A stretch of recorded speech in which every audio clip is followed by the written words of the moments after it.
22절까지 말씀을 통하여 보혈의 능력이라는 제목으로 하나님의 말씀을 통해 은혜를 나누고자 합니다.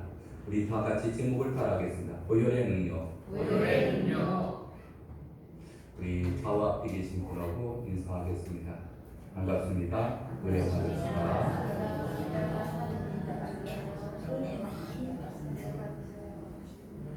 오늘 이렇게 거룩한 주일날 예배에 참석하신 여러분을 환영하고 환영합니다.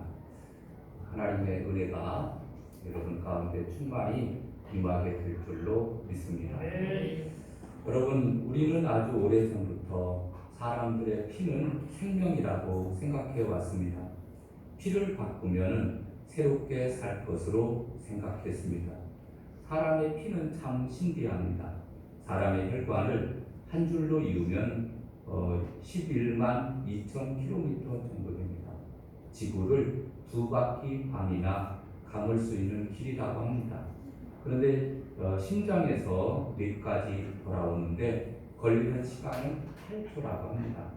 제일 먼 발끝에서 이제 피가 돌기 시작을 해서 도달하는 시간이 18초 걸린다고 합니다. 인간이 만든 비행기로는 지구를 한 바퀴 돌려면 하루 정도는 좋게 걸려야 됩니다. 그런데 이렇게 먼 길을 피는 가는데도 짧은 시간이 걸립니다. 피는 온몸을 한 바퀴 도는데 불과 46초 걸린다고 합니다. 피가 심장에서 동맥으로, 동맥에서 혈관으로, 그리고 모세혈관까지 가는 그러한 복잡한 통로를 거쳐서 구석구석까지 맑은 산소와 영양소 등을 공급해주고 노폐물을 운반하여 신장을 통해서 배설하게 함으로써 우리의 생명을 유지시켜 주고 있습니다. 또 내분비관에서 분비되는 호르몬을 운반해주고 외부의 생명 병원체가 들어오면 그것으로부터 몸을 방어해주고 또 체온 조절을 해주어서 생명을 유지해 줍니다. 여러분, 피가 살아야 온몸이 살고 피가 멈추면 모든 것이 멈추고 피가 병들면 모든 병이 난다고 합니다. 여러분, 피를 깨끗하게 또 준비시켜서 살아가야 될 줄로 믿습니다. 그러나 마음은 원있지만 여러 가지 요인으로 인해서 피가 탁하게 되고 또 피가 썩고 피가 염증으로 가득 차게 되면 사람의 생명도 보장할 수 없습니다. 여러분, 성경에도 피의 이야기가 나오고 있습니다. 일관적으로 예수님은 십자가에서 보혈을 흘려서 돌아가셨습니다. 예수님은 십자가에서 물과 피를 다 쏟으시고 돌아가셨는데 십자가에서 흘리신 보혈이 우리의 모든 죄를 사해 주시고 또 능력 있게 하셨습니다.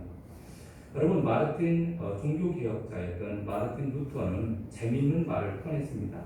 성경을 짜보면은 피가 흐른다, 이렇게 말해주고 있습니다. 여러분, 깨를 짜면은 기름이 나오고 포도를 짜면은 포도즙이 나오는 것처럼 성경을 압축시키고 또 압축시키면 피가 나온다 라고 말해주고 있습니다. 여러분, 성경은 피 이야기로 가득 차 있습니다. 구약의 성경의 핵심은 무엇일까요? 제사제도입니다. 인간이 죄를 범해서 하나님과 관계가 멀어지고 하나님과 진노를 사게 되었을 때 하나님께서는 우리에게 제사를 드리라.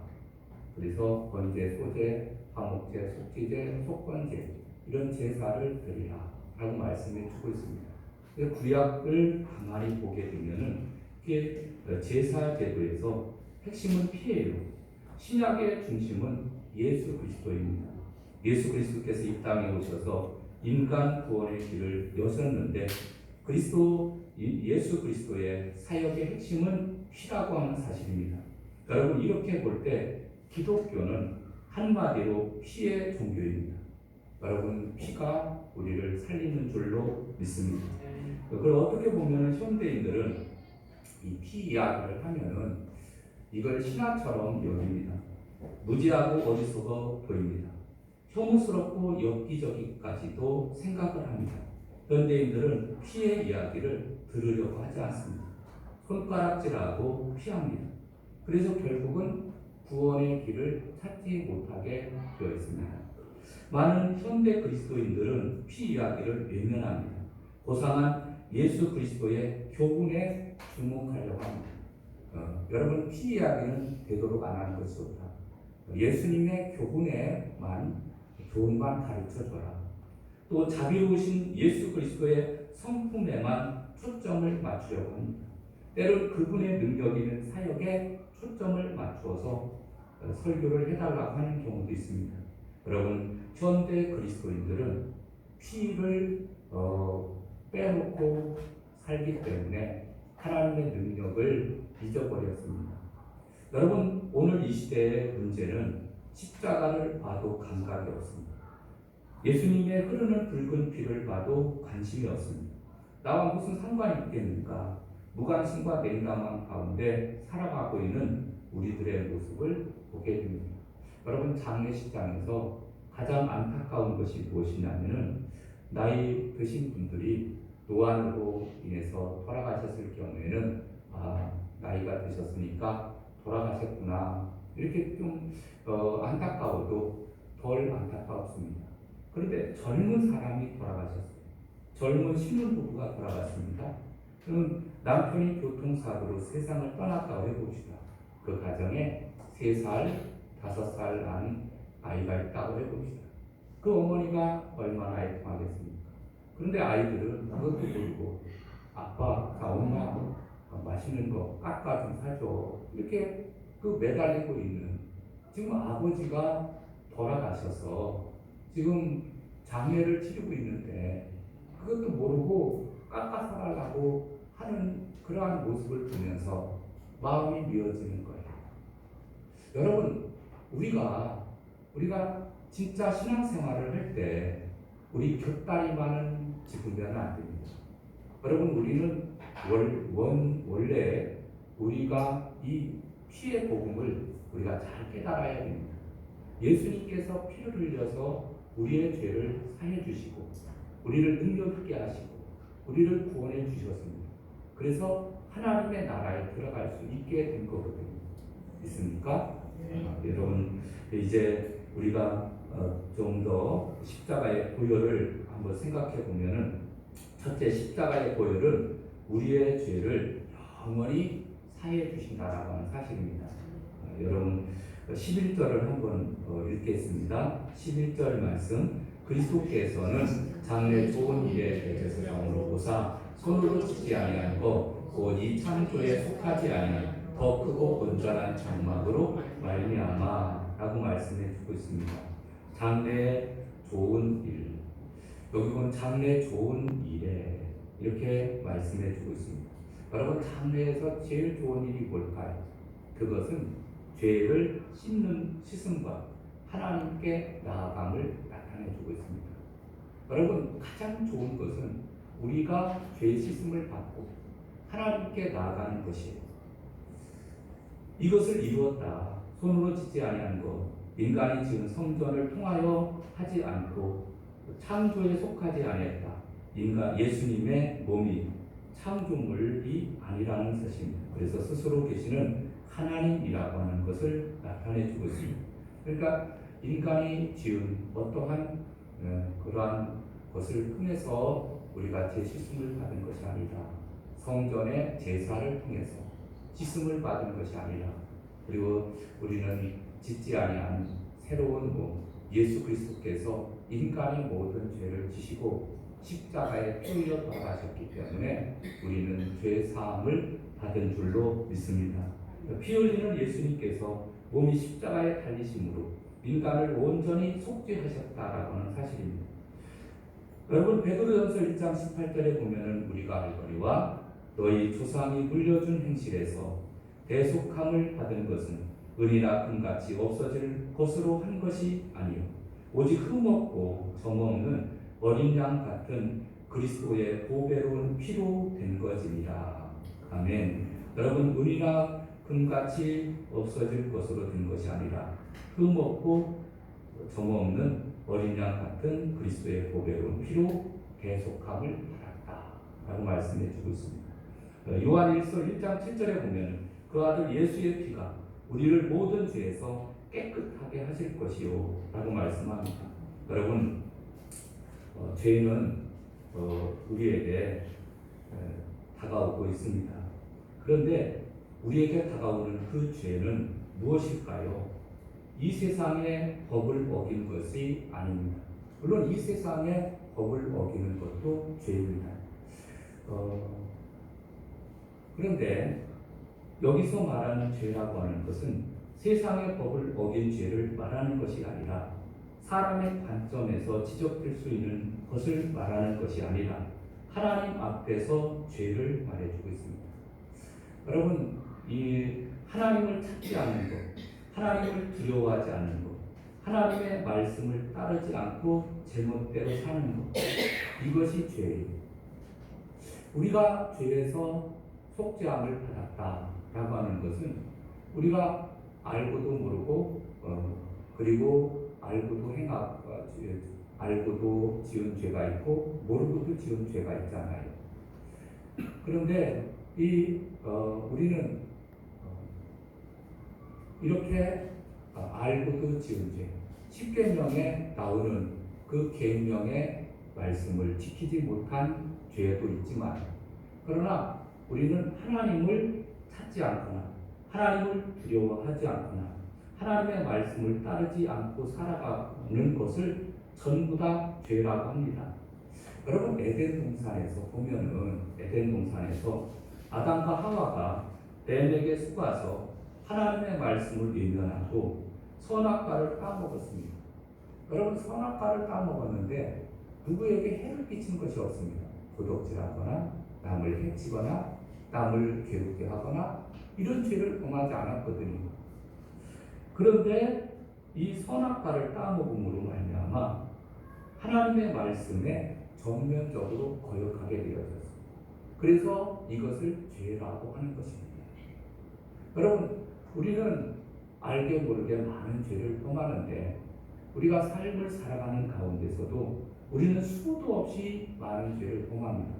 누가복음 5장에 보면은 이제 예수님께서 갈릴리 바닷가에서 복음을 전하셨을 때였습니다.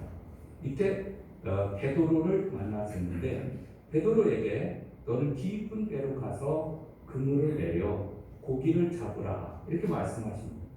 밤새도록 한 마리도 못 잡던 그러한 베드로에게 이제 깊은 데로 가서 그물을 내려 고기를 잡으라고 하니까 이거 순종할 수도 없고 순종하지 않을 수도 없고, 여러분, 그런데 순종을 했더니 그물을 던졌더니 많은 고기가 잡히게 되었다라고 말씀해 주고 있습니다. 이때 베드로의 반응이 참 놀랍습니다. 베드로는 시몬 베드로가 이를 보고 예수의 무릎 아래 엎드려 가로되 주여 나를 떠나소서 나는 죄인이로소이다 라고 말씀합니다. 하나님 앞에 베드로는 이제 놀라운 발견을 하게 되었는데 새삼스럽게 자신이 죄인이라고 하는 사실을 깨닫게 되었다는 거예요. 그가 뭐 어떻게 특별하게 잘못하거나 남의 돈을 띵먹거나 남을 때리거나 남을 죽이거나 뭐 어떻게 그런 일을 행한 적이 없습니다. 선하게 살았어요. 그런데 예수님을 보는 순간 그는 자신이 죄인임을 깨달았습니다. 주여 나는 죄인이로소이다. 나를 떠나소서 라고 말씀합니다. 베드로가 남다른 큰 죄를 지었던 사람이 아니지만은 그는 세상에서 선량한 사람이지만 그러나 주님 앞에 서니까 자신이 죄인이라는 사실을 깨닫게 되었다라고 하는 사실입니다. 여러분, 우리도 마찬가지예요. 어떤 사람들이든지 가만히 보면은 다 선량합니다. 착하게 살아가고 있어요. 세상 착하게 나름대로 열심히 살아가고 있습니다. 그런데 하나님의 관점에서 보면은 세상적인 관점에서 보면은 선량한 사람인데 하나님의 관점에서 보면은 죄인이라는 거예요. 왜 그러냐면은 하나님의 말씀대로 살아가지도 못하고, 그리고 하나님을 찾지도 않고 하나님을 두려워하지도 않고 살아갔던 많은 모습들을 우리가 보게 됩니다. 여러분, 하루 종일 살아가는 가운데 우리는 몇 번이나 하나님을 찾고 있습니까? 하나님을 잊어버리고 살다가 주일날 나가서 주여 이렇게 기도하는 하지 않습니까? 여러분, 이 모든 것이 다 죄라는 사실입니다. 사랑하는 성도 여러분, 하나님 앞에서 우리가 얼마나 큰 죄인인지를 깨달을 수 있기를 바랍니다. 사도 바울은 하나님 앞에서 살수록 자기 자신을 더욱 깊이 깨닫게 되었습니다. 그래서 사도 바울은 그렇게 율법을 지키고 하나님 말씀대로 살려고 노력을 했던 사람인데, 그가 하나님의 은혜를 깨달으면 깨달을수록 죄인 중에 내가 괴수다 라고 말씀하고 있습니다. 여러분, 내가 죄인 중에 가장 큰 죄인이다. 여러분, 우리들도 이제 신앙생활을 하면 할수록 우리가 깨달아지는 것은 죄인 중에 내가 괴수구나, 나보다 더한 죄인은 없다 라고 하는 사실을 우리가 깊이 공감해야 될 줄로 믿습니다. 그런 자에게 은혜를 베풀어 주시고 하나님께서 만져주시는 줄로 믿습니다. 그리고 22절에 보면은 피 흘림이 없은즉 사함이 없느니라 라고 말씀해 주고 있는데, 여러분, 죄를 깨닫고 속죄의 제사를 드리는 자는 하나님의 용서를 받는 줄로 믿습니다. 오늘 본문의 12절에 보면은 이렇게 말씀합니다. 염소와 송아지의 피로 하지 아니하고 오직 자기 피로 영원한 속죄를 이루사 단번에 성소에 들어가셨느니라. 아멘. 예수님의 피로 말미암아 주님의 피로 깨끗하게 속죄함을 입을 수 있게 되었다라고 말씀해 주고 있습니다. 여러분, 우리가 예수 그리스도의 피로 우리가 속죄함을 받게 되어졌는데, 여러분, 예수님의 피를 보배로운 피, 그래서 보혈이라고 하는 것, 주의 보혈 능력이 있도다, 주의 피 믿고, 이런 찬양 있잖아요. 주님의 피가 왜 보혈이냐?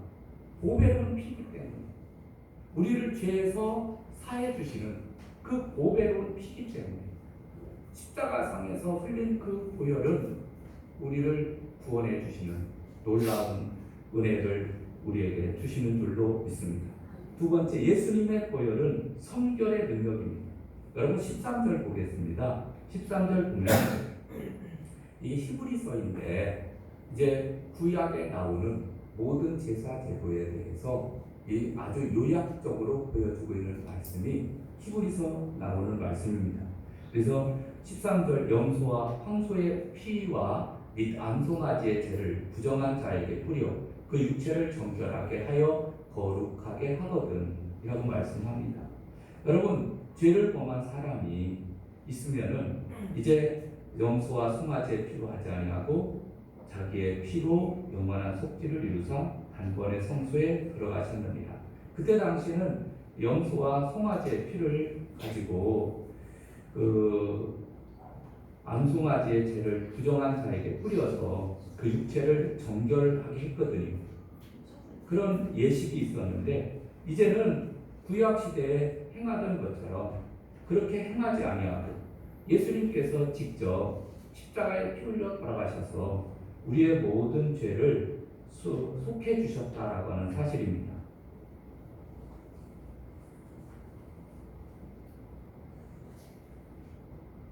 레위기 11장은 먹는 것과 마시는 것에서 발생하는 부정하고 이렇게 부정한 것들이 있습니다. 여러분, 먹는 것 중에서도 우리를 부정케 하는 것들을 먹으면 사람이 부정하게 됩니다. 그럼 부정한 것을 씻으려면 어떻게 해야 되느냐, 그런 얘기예요. 민수기 19장에 보면은 죽은 자와 접촉할 때 발생하는 부정하게 되는 일. 그 다음에 레위기 12장에서 15장에 보면은 일상생활 중에서 질병이 발생하는 부정을 씻는 것에 대해서 말씀해 주고 있습니다. 그래서 먹고 마시고 죽은 자와 접촉하고 일상적으로 질병으로 인해서 발생하는 부정하게 되는 것에서 늘 씻는 그러한 구약시대에는 의식을 행했습니다.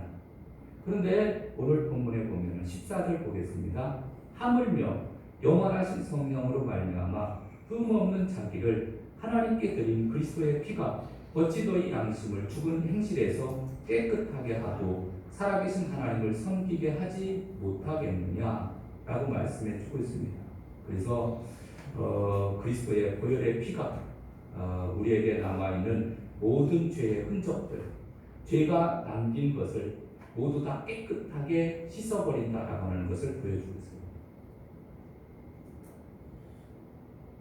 구약시대에는 이렇게 부정하게 되었을 때 이제 그 부정하게 되는 그러한 결례, 의식을 행하게 되어지므로 깨끗하게 씻음을 받게 되었는데 신약시대에 와서는 예수님의 보혈로 말미암아 깨끗하게 죄를 씻게 되었다라고 말씀해 주고 있습니다. 사도 바울은 로마서 7장에 보면은 죄가 우리 안에서 왕처럼 지배하고 다스린다. 그래서 원하는 바 선은 행하지 아니하고 도리어 원치 아니하는 바 악은 행하느니라고 탄식을 하고 있습니다. 여러분, 이제 우리가 이런 그러한 사람이 되었어요. 여러분, 우리가 죄 사함을 받고 이제 신앙생활을 하게 되었습니다. 보혈의 능력으로 우리가 구원받고 하나님의 백성, 천국 백성이 되었습니다. 모든 죄를 용서받고 의인이 되었습니다. 성도들의 특권을 누리게 되었고 악한 사탄을 물리칠 수 있는 영권을 허락받았습니다. 죽음에서 해방되었습니다. 여러분, 얼마나 감격스럽고 감사한 일입니까? 여러분, 우리 주님의 보혈의 능력으로 말미암아 우리가 죄 사함 받고 새롭게 되었다라고 하는 사실입니다. 그런데 무엇이 그러면은 달라졌을까요? 여러분, 시간관이 달라졌습니다.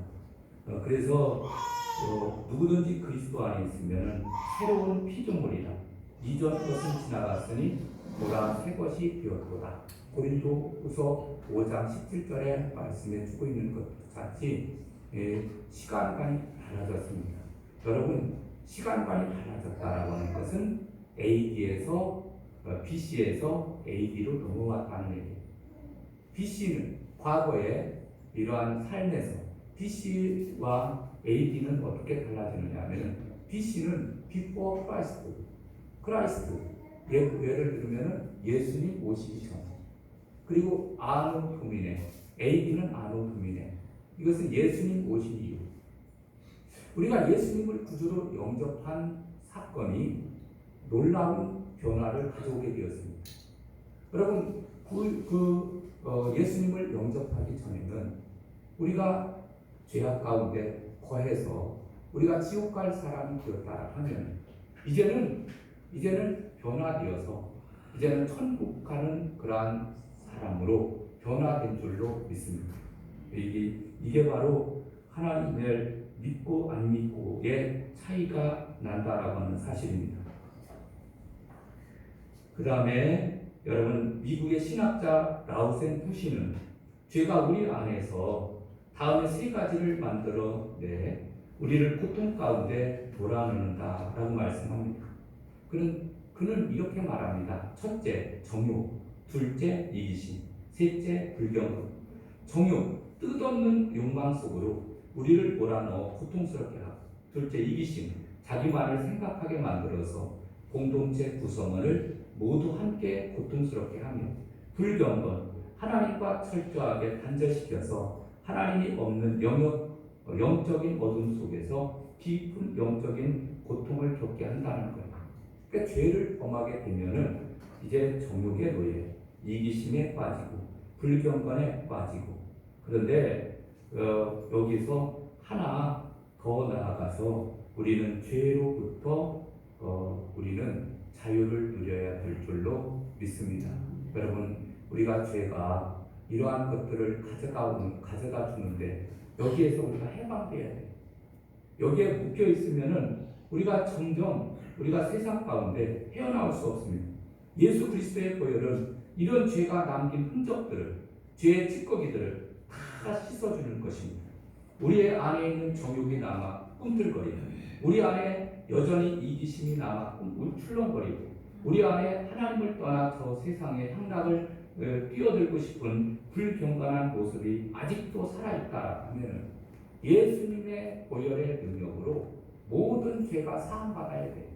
그래서 죄에서 이제는 자유함을 누려야 될 줄로 믿습니다. 여러분, 죄로부터 자유는 보혈의 능력으로부터 얻을 수 있는 줄로 믿습니다. 여러분, 종교개혁자였던 마르틴 루터가 초대 중세 교회의 잘못을 비평하면서 그는 종교개혁을 단행할 때였습니다. 환상 중에 마귀를 보았어요. 마귀가 루터에게 지은 많은 죄들을 기록한 두루마기를 루터에게 보이며 말했습니다. 네가 이렇게 많은 죄를 짓고도 무슨 성직자냐, 무슨 종교개혁을 할 자격이 있는 자냐 라고 말했습니다. 그랬더니 마르틴 루터가 마귀에게 이렇게 얘기했습니다. 그것들은 다 내가 지은 것은 사실이지만 예수님의 은혜로 벌써 다 용서받은 것이다. 그 따위로 날 공격할 수 없다. 마귀야, 물러가라. 여러분, 우리가 과거에는 수많은 죄를 범했습니다. 알게 모르게 수많은 죄. 행동으로도 지은 죄를 지었고 마음으로도 죄를 범하며 살아왔습니다. 그런데 이러한 모든 죄를 예수님의 보혈로 우리가 믿음으로 말미암아 예수 그리스도를 영접하고 이제는 날마다 짓는 죄를 보혈에 가까이 나가서 죄를 자복하고 회개함으로 우리는 죄 사함을 받았습니다. 여러분, 죄 사함을 받았기 때문에 우리는 더 이상 그 죄에서, 죄책에서 우리는 원매여 있을 수 없다라고 하는 사실입니다. 여러분, 이혼하거나 중독자거나 가난하거나 간음하거나 또 싸우거나 능력이 없거나 실패한 것, 멍청한 것, 우리는 수도 없이 이런 것들이 있다라고 하면은 우리가 이 모든 것들을 붙들고 사탄이 우리를 유혹합니다. 그러나 당당히 예수님의 보혈로 승리하시기를 바랍니다. 아멘. 여러분, 나는 이렇게 못났지만 그러나 그건 과거지사. 이제 나는 예수 그리스도의 보혈로 깨끗하게 씻음을 받았다. 사탄아, 내대로 물러가라 라고 외칠 수 있는 그러한 믿음의 사람들이 다 되시기를 바랍니다. 세 번째로는 예수님의 보혈은 헌신의 능력이 있습니다. 여러분, 21절 볼까요? 21절에 보면은 또 이와 같이 피를 장박과 섬기는 일에 쓰는 모든 그릇에 뿌렸느니라 라고 말씀해 주고 있습니다. 여러분, 우리는 이제 구약 시대에는 대제사장만이 성소에 들어갔는데 이제는 그리스도의 피로 말미암아 우리도 하나님을 섬길 수 있게 되었습니다. 섬긴다라고 하는 것은 경배하며 예배하는 것을 나타내 주고 있습니다. 여러분, 구약 시대는 제사장만 예배를 진행했거든요. 그런데 신약 시대에 와서는 우리는 누구든지 하나님의 이름을 부르며 하나님 앞에 나갈 수 있습니다. 예수 그리스도의 보혈의 피로 말미암아 우리가 죄 사함을 받았기 때문에 우리는 당당히 하나님 앞에 나아가서 우리가 섬길 수 있다라는 것을 우리에게 말씀해 주고 있습니다. 요한복음 4장 23절에 보면 예배하는 하나님께서는 이렇게 예배하는 자들을 찾으시느니라. 하나님은 영이시니 예배하는 자가 신령과 진정으로 예배할지니라. 아멘. 이제 우리에게 이러한 은혜를 주셨음을 감사를 드려야 될 줄로 믿습니다. 이 백성은 내가 나를 위하여 지었나니 나의 찬송을 부르게 하려 함이라. 여러분, 이스라엘 백성들이 애굽에서 출애굽을 한 이유가 있습니다. 그것은 성경에 출애굽기 3장 18절에 분명히 말씀합니다. 우리가 우리 하나님 여호와께 제사를 드리려 하오니 사흘길쯤 광야로 가도록 허락하소서. 제사를 드리게 하도록 우리를 허락해 달라. 예배를 드리는 삶을 살게 하도록 허락해 달라. 그것이 목적이었어요. 여러분, 우리를 죄에서 건져주시고 예수님을 믿게 하신 것이, 예수 그리스도의 피로 우리의 죄를 사해 주신 것이, 이거 무엇 때문에 우리를 죄에서 사해 주셨느냐 하면은 예배를 드리는 자가 되라고. 여러분, 우리는 예배에 정말 힘을 써서 집중해서 예배를 드려야 될 줄로 믿습니다. 그럴 때 하나님께서 기뻐하시고 영광을 받으시는 줄로 믿습니다. 이제 말씀을 맺으려고 합니다. 여러분, 예수님의 보혈에는 능력이 있습니다. 첫 번째로는 우리의 죄를 영원히 속죄해 주시는 능력이 있습니다. 두 번째로는 우리의 모든 죄와 죄책 가운데서 성결케 하는 능력이 있습니다. 세 번째, 예수님의 보혈은 헌신의 능력이 있습니다. 그래서 우리가 예배하는 자로 세움을 받았다라는 사실을 늘 기억하면서 여러분 더욱더 예수님의 보혈에 힘입어 승리하시기를 주님의 이름으로 축원합니다. 기도하시겠습니다. 하나님 아버지, 감사합니다. 모든 문제의 답은 예수님입니다. 살아계신 예수님만을 바라보며 삶을